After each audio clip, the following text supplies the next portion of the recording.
सनसनीखेज कृष्णानंद हत्याकांड को अंजाम देने वाला उत्तर प्रदेश का सबसे बड़ा डॉन मुख्तार अंसारी अब इस दुनिया में नहीं रहा।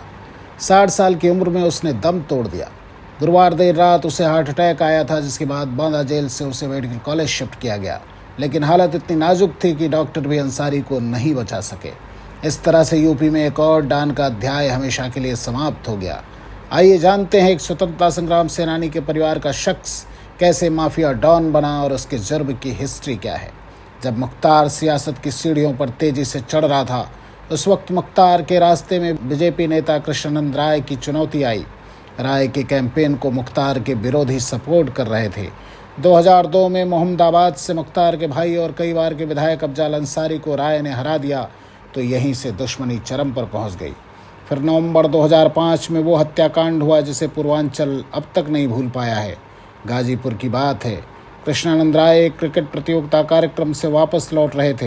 रास्ते में ही घात लगाकर बैठे हमलावरों ने उन पर ताबड़तोड़ गोलियां चलाई। सैकड़ों राउंड गोलियां चली और कृष्णानंद राय समेत 7 लोगों की मौके पर ही मौत हो गई। इस हत्या का आरोप मुख्तार अंसारी पर है। लंबे चौड़े रौबदार चेहरे वाला मुख्तार हथियारों का शौकीन था। उसने आर्मी द्वारा उपयोग किए जाने वाले हथियार खरीदे। पूर्वांचल में ऐसा दबदबा था कि लोग इसकी छाया से भी घबराते थे। मुलायम सिंह सहित कई नेताओं द्वारा मुख्तार को राजनीतिक संरक्षण भी मिलता रहा। अपने इलाके में उसकी छवि रॉबिन हुड जैसी थी। ऐसा दौर था जब पुलिस मुख्तार के इशारे पर नाचती थी। वह डीजीपी के दफ्तर में बैठता था और पुलिस अफसरों के ट्रांसफ़र करवाता था। इसके मामले की सुनवाई करने से जज भी कतराते थे। मुख्तार अंसारी का सियासी सफ़र 26 बरस का था। मुख्तार अंसारी ने बीएसपी के टिकट पर साल 1996 में पहली बार मऊ के सदर विधानसभा क्षेत्र से चुनाव जीता था। इसके बाद 2002 और 2007 में निर्दलीय प्रत्याशी के रूप में उसने चुनाव लड़ा और जीत कर लखनऊ पहुंच गया। इस तरह से उसका सियासी रुतबा बढ़ता ही चला गया और उसके जुर्म की दास्तान भी कम न हुई। साल 2012 में कौमी एकता दल का भी उसने गठन किया और चुनाव लड़कर जीत हासिल की। मुख्तार ने 2007, 2012 और 2017 का चुनाव जेल में बंद रहते हुए लड़ा और जीता भी। मुख्तार अंसारी के खिलाफ गाजीपुर, वाराणसी, मऊ और आजमगढ़ के अलग अलग थानों में 65 मुकदमे दर्ज थे। इनमें से 8 मुकदमे ऐसे हैं जो जेल में रहने के दौरान दर्ज हुए। ज़्यादातर मामले हत्या, अपहरण और वसूली से संबंधित थे। सबसे ज़्यादा मुकदमे उसके गृह जनपद गाजीपुर में दर्ज हैं। हालांकि लगभग 30 मामलों में गवाही नहीं मिलने की वजह से वह बरी भी हो गया था। जुर्म की दुनिया में बादशाहत के बावजूद उसने अपने इलाके में गरीबों की मदद करके ऐसा माहौल बनाया था कि लोग उसे गरीबों का मसीहा भी कहते थे।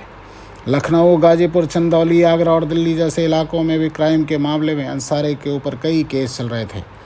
अंसारी की मुश्किलें तब बढ़ गईं जब योगी राज आया। पिछले 2 सालों के अंदर में जितने भी केस चल रहे थे, ज़्यादातर में या तो दोषी वो पाया गया या फिर उन मामलों में जाँच काफ़ी आगे बढ़ चुकी थी। वैसे मुख्तार अंसारी एक स्वतंत्रता संग्राम सेनानी के परिवार से ताल्लुक़ रखता था। उसका जन्म 3 जून 1963 को गाजीपुर ज़िले में हुआ था। अंसारी के पिता का नाम सुभान अल्लाह अंसारी था और उसकी मां का नाम बेगम रज़िया। बड़ी बात यह है, मुख्तार अंसारी ने ज़रूर क्राइम का रास्ता पकड़ा, लेकिन उसका परिवार काफ़ी प्रतिष्ठित था। अंसारी के दादा डॉक्टर मुख्तार अहमद अंसारी तो एक स्वतंत्रता सेनानी थे। बताया जाता है कि महात्मा गांधी के साथ 1926 और 27 में उन्होंने काफ़ी करीबी से काम किया था। वहीं अंसारी के नाना ब्रिगेडियर मोहम्मद उस्मान 1947 की लड़ाई में शहीद हुए थे। ऐसे में यूपी का डॉन एक देशभक्त परिवार से आता था जिनका जुर्म की दुनिया से कोई लेना देना नहीं था। मुख्तार अंसारी का सबसे हाल में साल 2023 में 32 साल पुराने अवधेश राय हत्याकांड में आजीवन कारावास की सज़ा सुनाई गई थी। यह मामला 3 अगस्त 1991 को कांग्रेस नेता अजय राय के भाई अवधेश राय की वाराणसी में अजय राय के घर के सामने ही गोली मारकर हत्या से जुड़ा हुआ था। इस मामले में आरोपी पूर्व विधायक अब्दुल कलाम और कमलेश की मौत हो चुकी है। अजय राय ने मुख्तार अंसारी, पूर्व विधायक अब्दुल कलाम, राकेश समेत 5 लोगों के खिलाफ मुकदमा दर्ज कराया था।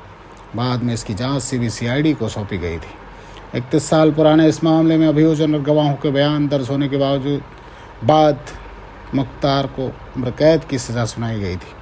साल 2005 में कृष्णानंद हत्याकांड में मुख्तार अंसारी को जेल जाना पड़ा और उसके बाद से उसकी मुसीबतें कम होने का नाम नहीं ले रही थी।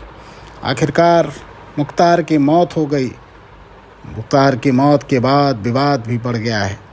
तमाम विरोधी दलों ने मुख्तार की मौत की जांच कराने की मांग की है।